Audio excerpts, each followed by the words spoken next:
রব্বির হামহুমা কামা রব্বায়ানি সগীরা রব্বির হামহুমা কামা রব্বায়ানি সগীরা।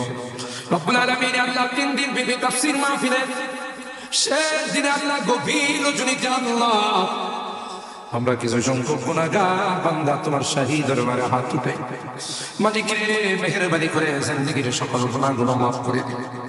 গুনার পূজা মাথায় নিয়ে তোমার শাহী দরবারে হাত উঠাইলাম ইয়া রাব্বাল আলামিন। আল্লাহ তুমি না কোরআনে বলেছো বান্দা যতই গুনাহ করে আমার কাছে তওবা করলে আমি তোমারে মাফ করে দেব। মনে বড় আশা নিয়ে আল্লাহ তোমার শাহী দরবারে ভিক্ষুকের মতো হাত বাড়াই না। তুমি যদি ক্ষমা না করো কে আমাদেরকে ক্ষমা করবে, কে আমাদের মাফ করবে?